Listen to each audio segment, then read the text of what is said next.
Hi, this is Brad, the solar guy. Today I want to talk to you about owning solar versus leasing solar. So I just want to get a couple of terms out of the way first so that we're all on the same page. So when you own solar, it means you paid for it either through a loan or through cash investment. And if you lease a solar system, it means you either did a lease or what's called a power purchase agreement, or is abbreviated as PPA. So for simplicity, I'm going to talk about ownership or leasing, and I may use the term PPA, but lease and PPA from a customer's perspective are virtually identical. So I hope that's clear. With ownership, you can collect the tax credits and other incentives directly yourself, and that's one of the main advantages of doing the ownership. You can either purchase it through an investment of yours if you have the money to do that, or you can take out a loan. Some people take out home equity loans. There are often co-ops who will offer solar loans in your area, and there are certainly many different finance options through solar finance companies. So with a lease or a PPA, you don't have to take out a loan or come up with any money at all. You just agree to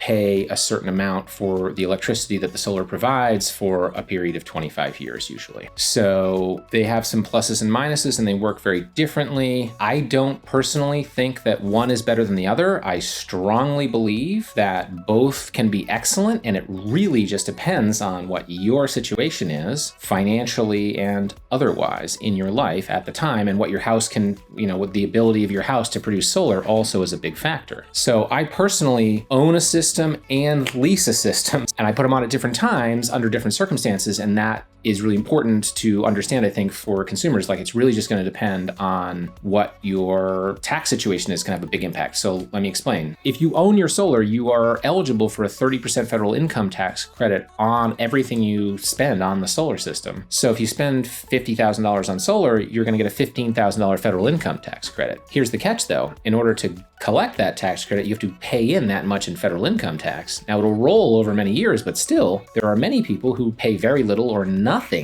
in federal income tax, and they're not going to be able to collect that money. So that's leaving a lot of money on the table. So for people who are in that tax situation and they still want to look at solar, a lease might be very attractive, because the economics of a lease, the solar finance company, the leaseholder, is going to purchase the system and they're going to collect the tax credits. And then what they're going to do is give you a guaranteed rate for your electricity over a period of 25 years. So you don't get the tax credits on a lease, and that may be to your benefit if you couldn't get them anyway. So because the price will reflect those tax credits having been collected by the finance solar company. I hope this is making sense. Basically, the way to think about ownership is there's two parties involved. There's you and there's the solar company that's going to install it. And then maybe there's the loan company, but they're just going to get a little percentage. But basically, the solar company who installs it's going to have to make a profit. The finance company gets their percentage and you get the rest of the benefits, right? But with a lease, you can think about it like there's three parties involved. And sometimes there's not really even three parties, but it's just helpful to think about it this way. There's the solar installation company. They have to make their regular money for installing it. There's the solar finance or leaseholder company. They look at it all and they say, oh, I'm going to get the 30% tax credit. I'm going to get these payments from the customer for 25 years. I'm going to be profitable in year 18 out of 25 or whatever it is. So they have to be happy with the deal, and you have to be happy with the deal, or no one's doing this, obviously. You're not going to do it. What you get is you get a guaranteed rate on the electricity the solar provides for a period of 25 years. And that's it. Like, you don't have to worry about maintaining the system or anything like that, because the solar provider has promised you a certain number of kilowatt hours a year. So if they don't deliver, they're going to have to compensate you. Those are the main differences. So if you can't collect the tax credit, going for the lease makes a tremendous amount of sense potentially. And even these days, there's another factor because of high interest rates. And this is why I leased my second system instead of doing a loan. When we built the house, I put the max size solar on the house that I was allowed to, and I was able to fit it into the construction loan for the house. So it was fantastic. It's in my mortgage. I don't even notice it. I got the 30% federal tax credit. I got other incentives as well. Best investment I ever made. But I needed more